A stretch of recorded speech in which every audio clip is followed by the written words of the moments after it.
Carlos III de Inglaterra cumple 75 años, los 4 momentos clave que han marcado su vida: una infancia triste, un primer matrimonio sin futuro y ser coronado rey con el amor de su vida.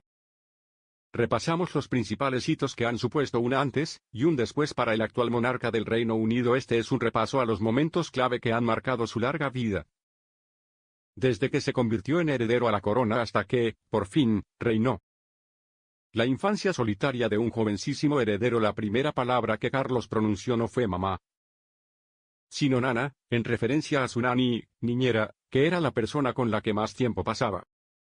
El primogénito de Isabel II y Felipe de Edimburgo no gozó de las grandes atenciones que se esperan de unos padres primerizos, entonces de 22 y 27 años respectivamente, con su primer retoño. Sobre todo, a partir de febrero de 1952, cuando Carlos ni siquiera había cumplido los 4 años, y su madre ya se convirtió en una joven reina. Desde entonces, Isabel II se debió a la corona británica, y apenas podía sacar tiempo para su pequeño, algo que marcó su personalidad de por vida. La ausencia de una figura materna y paterna acentuó su inseguridad e hizo del jovencísimo heredero un niño tímido y sensible que no encajaba con el muchacho valiente y fuerte que esperaba a su padre. Carlos fue el primer heredero del trono británico en ir al colegio, en vez de recibir su formación en palacio. Pasó primero por una escuela situada en Knightsbridge, en el centro de Londres, y más tarde acudió a la escuela preparatoria de Cheam, en Hampshire. Pero sin duda el lugar que más le marcó fue el internado de Gordonstoun, en Escocia, donde su padre había acudido de niño. Una escuela espartana, según Felipe, en la que se enseñaba a los niños el autocontrol. Lo que para el duque era una oportunidad de enderezar a su hijo y convertirlo en alguien duro, para Carlos supuso un infierno. Donde su padre fue un líder, el heredero al trono británico sufrió constante bullying de sus compañeros, y acabó odiando cada minuto que pasó ahí, haciéndolo todavía más introvertido. Jonathan Dimbleby, autor de una biografía autorizada sobre el actual monarca, cuenta en su libro que de niño estaba totalmente intimidado por la enérgica personalidad de su padre, cuyos regaños por deficiencias en su comportamiento o actitud lo llevaban fácilmente a las lágrimas. Isabel II también estaba considerada entonces como una madre distante y fría. Sobre eso, Carlos aseguró a Dimbleby que no era indiferente, era más bien desapegada. La falta de muestras de afecto físico se evidenció, por ejemplo, en 1954, cuando Isabel y Felipe volvieron de una gira de medio año por los países de la Commonwealth. Sus padres solo les estrecharon la mano cuando se reencontraron. Carlos tenía 5 años y su hermana Ana, 3. Tuvo tan poco afecto de niño que Carlos se acostumbró a que no le tocaran. El príncipe Eduardo von Anhalt-Dessau, su primo, confesó en abril en una entrevista con la revista alemana Ster que el monarca solía perder el control cuando alguien lo tocaba espontáneamente. Un trauma que ha superado gracias a su esposa, pero ese es otro tema. Le ponía la mano en el brazo o incluso en el hombro. Diana, el cuento de hadas que nunca lo fue. En noviembre de 1977 Carlos conoció a Diana Spencer. Coincidieron en la finca familiar de ella de 1.500 acres en Northamptonshire, Inglaterra. Él tenía 29 años y ella, 16. El entonces príncipe de Gales, que en esos momentos salía con Sara, la hermana mayor de Diana, no esperaba que esa joven fuera a cambiarle la vida como lo hizo. La historia empezó a ir a más en julio de 1980, cuando ambos fueron invitados a pasar el fin de semana en la casa familiar de Philip de Paz, un amigo común, en Sussex. Allí comenzaron a hablar sobre la reciente muerte de Lord Mountbatten, tío abuelo de Carlos, según se explica en el documental Princesa Diana, en primera persona. A partir de ahí, todo fue a más. Cuenta quién fuera la princesa de Gales durante 16 años. De repente se abalanzó sobre mí. 7 meses de noviazgo después, Carlos ya propuso matrimonio a la joven, que entonces apenas tenía 19 años. Fue a más y fue muy rápido. Solo habían tenido 13 citas, pero aceptó, y el 29 de julio de 1981 ambos se dieron el sí, quiero en la Catedral de San Pablo, ante más de 750 millones de espectadores, en un enlace catalogado como la boda del siglo. Para rematar el cuento de hadas, enseguida llegaron Guillermo, nacido en 1982, y Enrique, en 1984. Ni siquiera lo fue el desarrollo.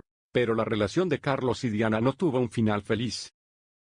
Al principio fue controvertida la diferencia de edad, pero a los jóvenes príncipes les separaba mucho más que la generación a la que pertenecían. El apocado niño que fue Carlos dio paso a un adulto reservado. Diana, en cambio, encarnaba todo lo contrario de cara al exterior. Era alegre, divertida, sensual y se desenvolvía como pez en el agua delante de los focos. El reino la adoraba. Pero a su marido la creciente popularidad de su esposa lo único que hacía era incomodarle aún más.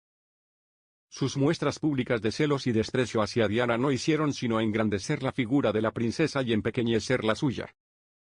Se hablaba de crisis matrimonial y las especulaciones se confirmaron cuando marido y mujer pasaron separados su 6º aniversario de boda, en 1987. Aguantaron 5 tortuosos años más, hasta que el primer ministro John Major anunció ante la Cámara de los Comunes que el príncipe y la princesa de Gales se separaban. Es una decisión amistosa y ambos seguirán participando plenamente en la crianza de sus hijos, apuntaba el comunicado del Palacio de Buckingham. En 1994 Carlos admitió en un programa de televisión que había sido infiel a Diana. Sin embargo, no resultó amistoso. Fui fiel hasta que tuve claro que nuestro matrimonio estaba irreparablemente roto, fueron sus palabras. Un año después, fue ella la que lo confirmó en una entrevista para la BBC. En ese matrimonio éramos 3, así que éramos multitud, reconoció en una frase que ha quedado para la posteridad. Se acabó el cuento de hadas que nunca lo fue. En agosto de 1996, se divorciaron oficialmente. Pero el respiro solo duró 12 meses. Por fin podían rehacer su vida. El 31 de agosto de 1997, la muerte de Diana de Gales en un accidente de tráfico en París mientras escapaba de los paparazzi, junto a su nueva pareja.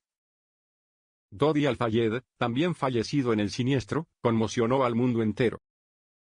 La figura de Lady Di se hizo eterna y su recuerdo imborrable, también para Carlos, ya que el fantasma de su relación fallida le persigue todavía hoy. Camila, su verdadero amor. Si este artículo fuera un repaso en orden cronológico, el espacio dedicado a Camila Rosemary Sand iría antes que el de Lady Di. Desde 1970, mucho antes de conocer a su primera mujer, ella ha sido la mayor constante en la vida de Carlos. Fue en un partido de polo en Windsor Great Park, una de las grandes aficiones de ambos. Primera cosa en común. Según publicó la revista People, Camila, con 24 años, se acercó a Carlos, 22, para acariciar su pura sangre y tras unos halagos al caballo le dijo, «¿Mi bisabuela?» ¿Lo sabía? Alice Keppel, fue la amante de su tatarabuelo, Eduardo VII. Segunda cosa en común. La conexión entre ambos se produjo al instante y se siguieron viendo, pero por aquel entonces ella estaba interesada en otro hombre. El entonces oficial del ejército británico Andrew Parker Bowles.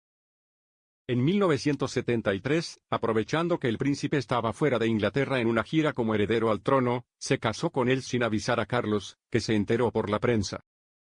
La autora real Penny Junor cuenta en su libro sobre Camila, The Duchess, de Untold Story, que Carlos estaba tan desconsolado por la noticia que Camila le mandó una carta. Ella misma le escribió para contárselo.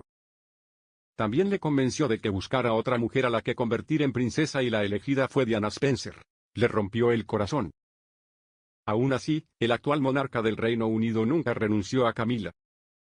Ella era la tercera persona en ese matrimonio de 3 a la que se refería Lady Di, con el consiguiente rechazo que se produjo hacia su figura en la sociedad británica. Sin embargo, Carlos nunca dejó de apostar por su historia de amor, y mantuvieron una relación clandestina que destrozó la que tenía con la princesa de Gales. Era habitual que compartieran escapadas de fin de semana, y el príncipe fue elegido padrino de Tom, el primogénito de los Parker Bowles. Si Diana y Carlos anunciaron su separación en 1992, Camila y Andrew pusieron fin a su matrimonio en 1994. El divorcio de ambas parejas parecía abrir una vía libre para Carlos y Camila, pero la inesperada muerte de Diana retrasó sus planes. Su primera aparición pública juntos fue en 1999. Habían pasado 2 años desde el accidente, pero el pueblo británico todavía tenía la herida abierta, y no veía con buenos ojos esa relación. Al final tuvieron que acostumbrarse. Poco a poco, tanto el público como la familia real fueron aceptando cada vez más el romance y el 9 de abril de 2005, después de 35 años de relación, por fin se pudieron casar. Al contrario de la fastuosa boda con Diana, el enlace de Carlos y Camila fue una íntima ceremonia celebrada en el ayuntamiento de Windsor a la que solo acudieron 30 invitados, entre los que no figuraron los padres del novio, pero sí los hijos de ambos. La reina Isabel II y el príncipe Felipe estuvieron presentes en la ceremonia de oración en la capilla de San Jorge, después de la ceremonia civil.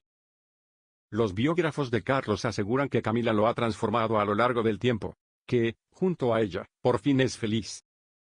Le da la confianza en sí mismo que ha buscado durante toda su vida, afirmó Penny Junor en enero a Vanity Fair. Tanto es así que ha acabado con su imposibilidad de ser tocado, según admitió también en su entrevista con Stern el príncipe Eduardo von Anhalt-Dessau. Carlos tuvo un gran trauma que Camila resolvió. Ahora está muy relajado, incluso cuando está rodeado de gente y ésta le toca. Ese es claramente el mérito de Camila. El eterno aspirante a rey que al fin reinó cuando Isabel II se convirtió en reina del Reino Unido con tan solo 25 años. Carlos se convirtió en uno de los herederos más jóvenes al trono británico. A sus 3 años, ya era el siguiente en la línea de sucesión, y toda su vida ha estado preparándose para ese momento. Pero el momento tardó mucho en llegar, 70 años y más de 200 días. Carlos III es el monarca que más tiempo ha aspirado al trono y el 10 de septiembre de 2022, 2 días después de la muerte de su madre, se convirtió también en el heredero de mayor edad en subir al trono británico. Tenía 73 años. Muchos pensaban ya que la corona pasaría directamente de la cabeza de su madre, Isabel II, a la de su primogénito, Guillermo de Inglaterra, pero se equivocaban. El 6 de mayo se convirtió en un día histórico para el Reino Unido y sobre todo para Carlos, que al fin fue coronado rey junto a su esposa Camila. Después de esperar durante 7 décadas para reinar, el monarca se mostraba impaciente momentos antes de recibir la corona. Nunca podemos llegar a tiempo, se quejaba Carlos a Camila dentro de su carruaje, según los expertos en lectura de labios. Pero la ceremonia se celebró tal cual se había previsto, ante 2.200 personas invitadas a la abadía de Westminster. Los miles de ciudadanos que salieron a las calles, y los otros miles que pudieron visualizarlo a través de las retransmisiones por televisión que se hicieron por todo el mundo.